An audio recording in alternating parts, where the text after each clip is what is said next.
ঘর পরিপাটি করে সাজিয়ে গুছিয়ে রাখাটা কিন্তু একটা শিল্প। এখন অনেকে খোঁচা দিয়ে বলতে পারেন, তোমার তো বাপু কোনো ঝামেলা নেই, তোমার কাছে এটা শিল্পই বটে। এমন অনেক বাসায় আছে যাদের বাসায় ছোট বাচ্চা আছে অথচ সব কিছু পরিপাটি করে রাখতে পারে। বাচ্চাদের ওইভাবেই ট্রেন আপ করা হয় আর একদম ছোট থেকে বাচ্চা যেভাবে দেখে শিখে বড় হবে তার মেন্টালিটি কিন্তু সেভাবেই গ্রো করবে যে মা এভাবে এটা রাখে, আমাকেও এভাবে রাখতে হবে। আসসালামু আলাইকুম everyone, welcome to my tidy nest. তো আমি আমার বেডরুমের এই নিষ্প্রাণ কর্নারটাকে কিভাবে সাজিয়েছি সেটারই ভিডিও আজ শেয়ার করছি। এবং বরাবরের মতোই আমি আমার এই কর্নারটাকে সাজাচ্ছি আমার হাতে তৈরি জিনিসপত্র দিয়ে। তো আমি এখানে রেখেছি 2টা লিপ বার্নার, যেগুলো আমি তৈরি করে আপনাদের সঙ্গে শেয়ার করেছি, এবং এই ডোর হ্যাঙ্গিংটি, অবশ্যই এটা ওয়াল হ্যাঙ্গিংও বলা যেতে পারে।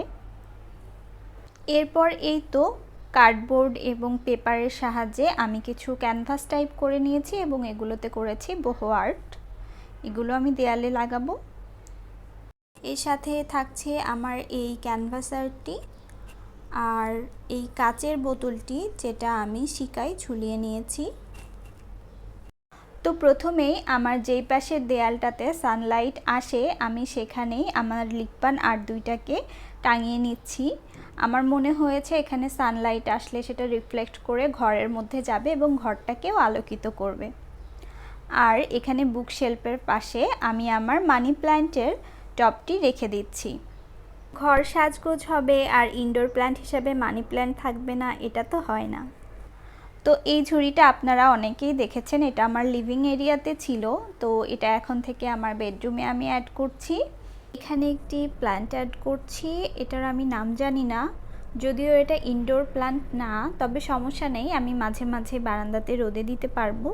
আমি এই বোতলটার মধ্যে ফেরি লাইট অ্যাড করতে চেয়েছিলাম, কিন্তু আমার 2টা লাইটেরই ব্যাটারি ডাউন হয়ে গিয়েছে, এই জন্য অ্যাড করতে পারছি না। পরবর্তীতে অ্যাড করে দিব ইনশাল্লাহ। এবং ব্যাক সাইডের এই দেয়ালটাতে আমি আমার বহু থিমের যেই পেন্টিংগুলো সেগুলো লাগিয়ে নিচ্ছি। বুকশেলফের ওপরে আমি আরও একটি লতানো মানি প্ল্যান্ট রেখে দিচ্ছি। আসলে ঘর সাজানোটা এক একজনের রুচি পছন্দ অনুযায়ী হয়ে থাকে। আমি যেভাবে সাজিয়েছি, না আমি কাউকে ফলো করেছি আর না আপনারা আমাকে ফলো করে ঘর সাজাবেন, তবে এক একজনের আইডিয়া থেকে ছোটো ছোটো বিষয়গুলো নিয়ে আমরা আমাদের আইডিয়ার সাথে সংযুক্ত করতে পারি।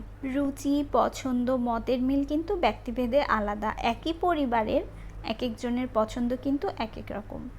আমার কাছে যেটা চোখের আরাম বলে মনে হচ্ছে আপনার কাছে এটা জবরদস্ত লাগতেই পারে, তাই বলে আমরা কিন্তু আরেকজনের রুচিকে অপমান করতে পারি না।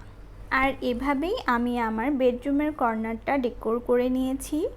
আপনাদের কেমন লেগেছে জানি না, তবে আমার কিন্তু কর্নার সাজানোর পর মনটা ভীষণ ভালো হয়ে গিয়েছে। আজ বিদায় নিচ্ছি, ভালো থাকবেন সকলে, আমার জন্য দোয়া রাখবেন। আল্লাহ হাফেজ।